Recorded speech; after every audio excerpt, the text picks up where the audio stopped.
So, in Dionic witchcraft, we have what is known as the triple head goddess, the three major phases of the moon, which represents the trinity of the death, life, and the rebirth.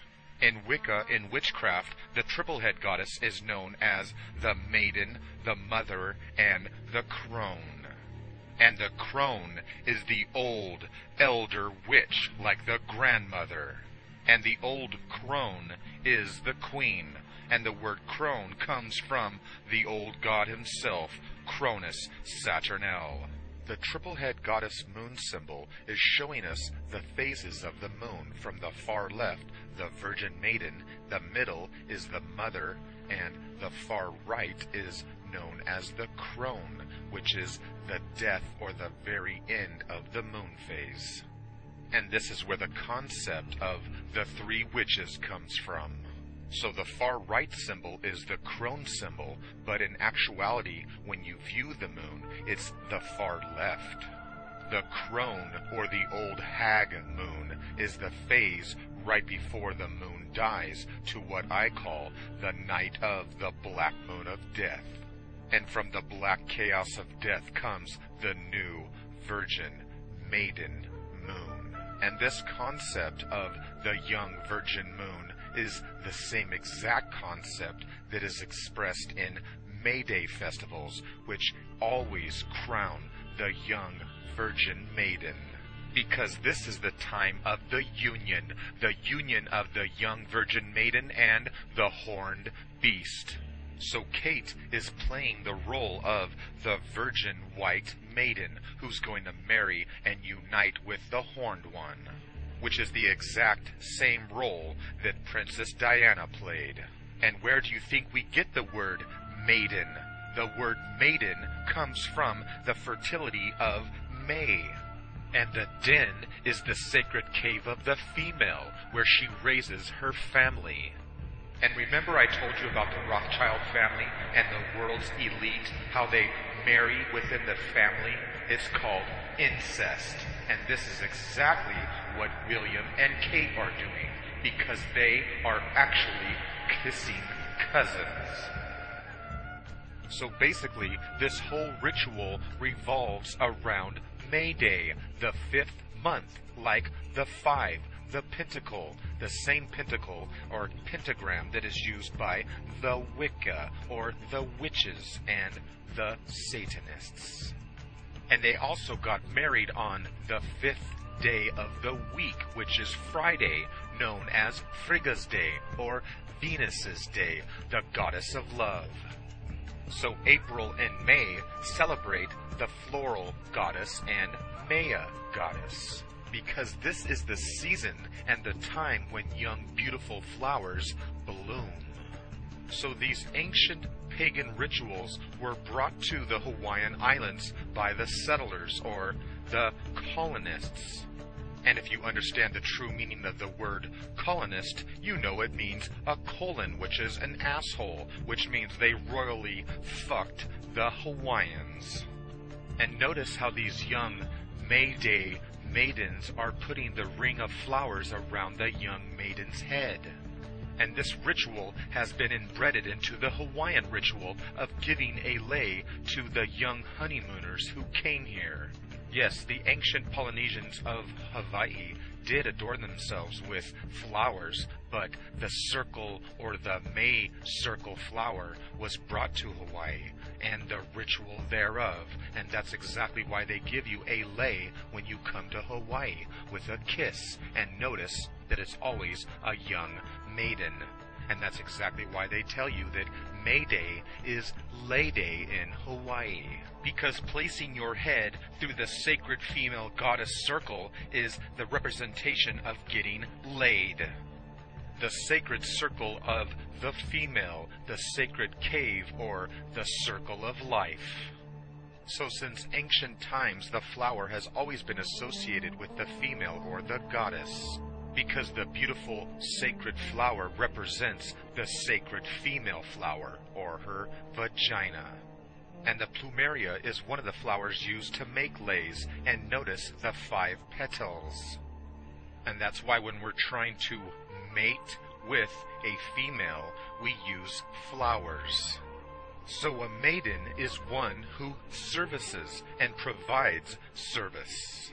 Just like a water maid, she provides the sacred water, which is the real true meaning behind a mermaid.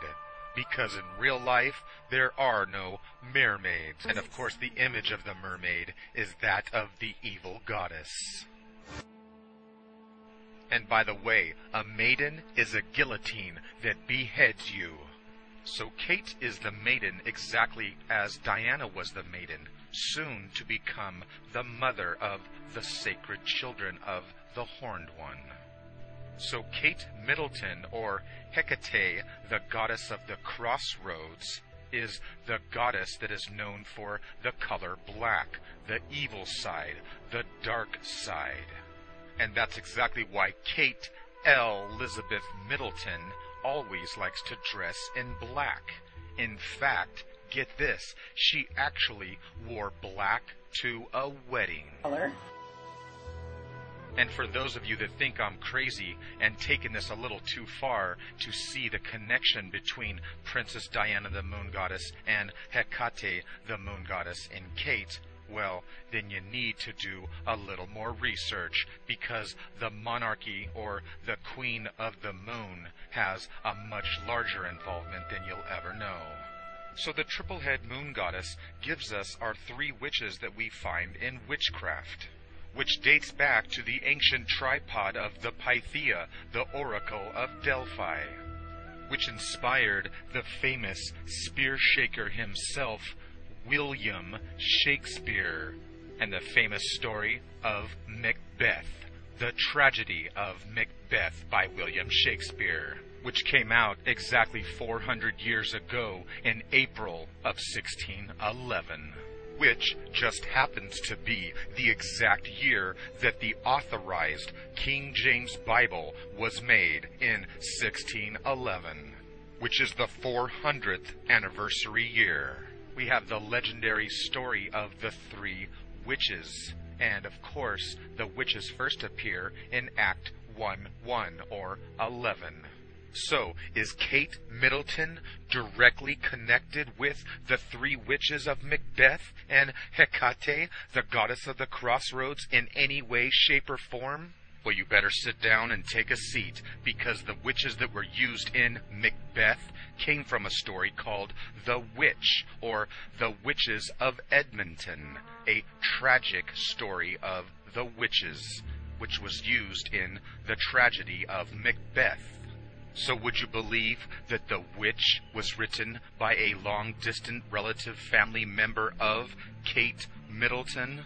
That's correct. The three witches in William Shakespeare's Macbeth actually comes from The Witch, written by Thomas Middleton, the long-distant relative of Kate Middleton. And to top it all off, Middleton's chief witch is the 120-year-old goddess of magic, Hecate, or Hecate. And the curse was inspired by the many deaths that were associated with Macbeth. And of course the story has ritual child sacrifice when Hecate hands the baby over to Stanlin and instructs her to boil the baby. And notice the symbol of the Y, the symbol of the witch. Which way, the left-hand path or the right-hand path? The broken path, like in the forest where the horned one is, which looks like the Y with the horns sticking up. And you'll notice the female V is on top of the male phallic pole. And the Y in Hebrew is the Yod, which is the tetragrammaton, the only letter in the Hebrew alphabet that is aloft or floating in the air. Thus, the reason that it denotes the name of God. And the 10th letter in the English alphabet is the J. Notice the title, or the dot, aloft in the air, which is why Jesus, the Son of God, begins with J. And look at the shape, or the symbolism of Jesus' body. It's in the shape of the Y. And of course, he's aloft in the air. And you can see the symbolism of the Y in the sacrifice of Michael Jackson, the son of Jack. And that's why the name of God can be spelled with the J or the Y, Yahweh or Jehovah. And that's why the dot on the I represents the Hebrew or the Phoenician Yod. And it's the same story for Israel. It can be spelled with the I or the Y, just as the word Jesus can be spelled with the I. Like the eye of the Illuminati, the enlightened ones, thus the witch's eye that gives enlightenment. Notice the oval office of the wise dome, and the Illuminati wise old owl is the omen, which is the owl man. And that's why the Illuminati private school of Yale has the symbol of the owl, which is the same owl they make sacrifices to. Like the owl demon goddess of the air, Lilith, or like the owl of Hecate. And the Hebrew Y, or the Yod, is the only letter that floats in the air, and that's why the symbol of the witch, which is the Y, the broom, takes the witch in the air. And notice her hands are holding the phallic pole of L, which is a handle. And by the way, it's called a handle because your hand is on L, the shape of the letter L. And of course, the symbol of the Y of the witch is the symbol of the goddess because it represents the serpent's tongue, the forked tongue of the serpent, the witch's way. Like the ancient priestess of Pythia, the python. So let's take a look at Apollo, the prince, and the python.